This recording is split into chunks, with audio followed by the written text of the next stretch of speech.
Okay, one spin, Hail Mary, 50 bucks. Let's do it.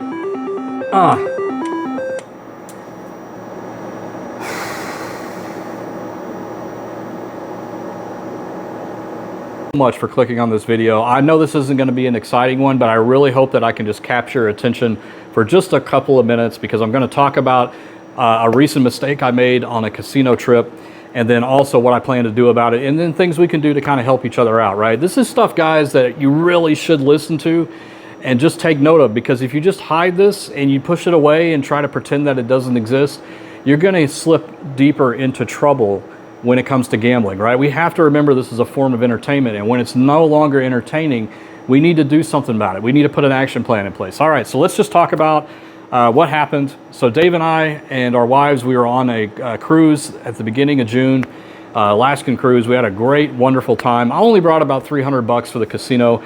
Cruise ship casinos are really not that great, mostly because the game selection is terrible. It's crowded, it's smoky, that kind of thing. It's the only place on the ship that you can smoke pretty much. So it's like, that's where everybody goes, right? So I wasn't expecting to play a lot, you know, my typical WinStar budget. And I burned through the 300 pretty quick. The first day at sea, we went to the casino. We were trying to do some filming, but we could never get permission. So we kind of ended up just playing, you know, off the video and everything like that. And I did okay for a while, but in the end, it just ended up sucking me dry. I played some table games, I played some slots, and ended up losing it. I was like, you know what, I'm just not gonna, no more cruise ship casino. I was done with it at that point. And so we enjoyed the cruise. I did not step foot in the casino for the rest of the trip except for the last day. Okay, and that was my mistake. So on the way back, you know, there's always a day at sea on the way back to port. I was getting a little restless, a little bored, and Dave was in the casino, and I was like, you know what, I'm gonna go play. I'll just do 100 bucks. I didn't have any more cash on me, but I figured out that you can do a room charge. Not great. I wish they would turn that off. I found out that you can do a room charge. So I transferred 100 bucks into a game and started playing. And I actually lasted pretty long. I was bouncing around for a while. And then I got on the 88 Fortunes game, which was the 3-reel version. I don't know if you guys have ever played that, but I started to play that. I got a really good bonus round, and then I just kept playing it and playing it and playing it. And then suddenly I was out of the 100 bucks. Dave was still playing. Jody was, my wife, was still asleep, taking a nap. So I'm like, let me try another 100. So I put another 100 in, again, room charge. And that was when it just all went downhill from there, because I got tunnel vision. I was starting to get into the chase, and I lost all sense of control at that point. My discipline was out the door. And this is the second time this has happened on the channel for me. It's just a weakness I have, right? And this is a large reason why I talk to you guys about this. Like, learn from my mistakes so that you don't have to make them. And we are all fallible. Even the best of us, the most disciplined of us, are going to fall into the trap eventually because of a certain set of circumstances and variables that'll be at play that'll cause you to get that tunnel vision. And it's just gonna happen, right? But here's the thing. I ended up losing about 1,000 bucks. I actually thought it was a lot worse. I thought it was around 1,800, but when I went and looked at the ship record, you know, it was only 1,000. But I say only 1,000 because yes, we can afford that. It's not a big deal. We weren't like missing car payments or anything like that. Like, we were fine, right? It was 1,000 bucks. But how I lost that 1,000 bucks is what disappointed me the most. It was within about 10 to 15 minutes. I kept upping my bet. I was playing around $3 a spin. I went to 6, and then I went to the max, which is around 9. And I fell into the trap, and I just kept playing and playing. So after about the last 200 that I pulled and lost, I walked straight out of there. I didn't even say bye to Dave, who was right around the corner. I just left because I was frustrated with myself. I'm like, I got to stop this cycle. Otherwise, I'm just going to keep pulling from the room, because it'll just do it forever, right? It'll never stop. And so I walked back to the room. Jody said, how'd you do? I'm like, I should have never gone to the casino. She was frustrated. And I said, you know what? Don't worry about it. I will take care of it. I'll sell some stuff. And she's like, well, I don't want you to sell some stuff. I want you to stop doing that. And she was right. I was frustrated. I ended up leaving the room because what she said really hurt, but in a good way, right? I'm glad that she said that. And I said, hey, Dave, I texted him, like, can we talk for a minute? I think he instantly knew that something happened in the casino, because this is the second time, like I said, that it's happened to me. And so we sat down, and, you know, Dave just heard me out and explained, you know, it's not the end of the world, and it's not, okay? The 1,000 bucks for us is not the end of the world.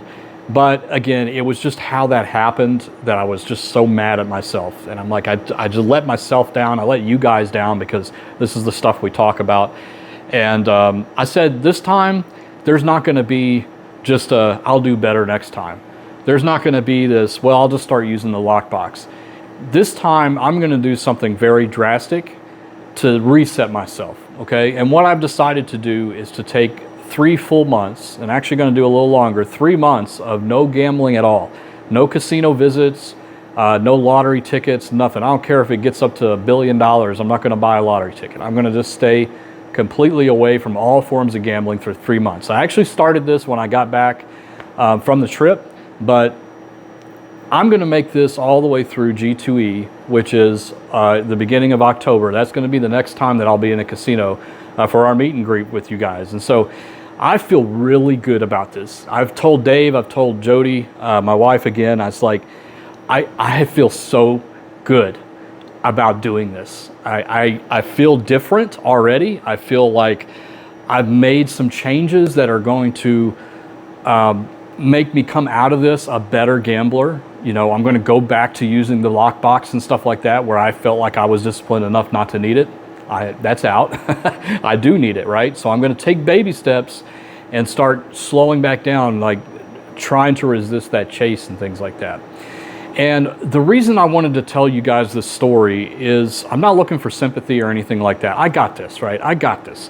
What I'm really looking for is to share this with you so that you can recognize that when you get into this scenario, that maybe you need to do something drastic like this, okay?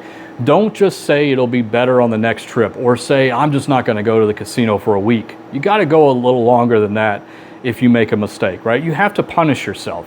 You need some downtime to think about what you did and what you're going to do the next time so that you don't repeat that stuff. We're human, we're fallible, we're going to make a mistake, but what we do about fixing or mitigating those mistakes in the future is what makes us better humans, right? So that's what I'm going to do. But you know, I announced this on our live stream when we got back, and I had actually some members, I didn't have the idea, some members had some idea, an idea to let's make a community out of this. And I think that's a fantastic idea. So here's what we're going to do. Guys, I will put a link to a forum at the bottom in the description and also on the screen right here. We're going to create a group, and this is going to be like a No Shave November type situation, right? Where if you want to join the group and you want to abstain from all forms of gambling until the beginning of October, sign up for this group. We're going to have our chat room for everybody that is part of this group, and we can help each other out, right? We'll talk to each other. We'll say, you know, I really wanted to go. My friends were going. We'll talk you out of it. We'll help you. Maybe we'll watch movies together, or we'll do something to not think about gambling for 3 months. And so if you're interested in joining this little group, I'll be in there, of course. Fill out the form below. I'm looking for some honesty here. There's no way that we can prove that you didn't go or did go or whatever the case is. But I think if you really want to be part of this group and you want to help each other out, I would hope that you'd be honest about it. And we welcome everybody to join it. Okay, let's just wrap this video up, because I know you're probably like, well, this is the most boring video I've ever watched on your channel. This stuff is not supposed to be exciting, right? But what's important is that we want to continue to teach responsible gambling on this channel. It's very important. It's at our core foundation. And I think the biggest thing that you can do is to realize that we all make mistakes, and you cannot get frustrated or mad at yourself, because if you are in that depressive state where you're frustrated all the time, you're more likely to do something drastic, such as going back to the casino or doing other things, right? If you are open and honest, you can be frustrated. Others can be frustrated at you, but you can't be mad at yourself. You can't be angry at yourself. You have to put yourself in a positive state so you can make those changes. And that's what I did, and I feel fantastic right now that I have not been in a casino. This is the longest stretch so far that I've been since I started this channel that I've not been in a casino. And you know what? I have no drive to do that right now. I'm totally ready to wait until October to get back into the casino, and I'm going to be ready with my lockbox and time lockbox and all that good stuff. Guys, thank you so much for listening. This is all about gambling smart and gamble safe. I am Mark. Guys, take care, and we'll see you on the next video. Bye-bye.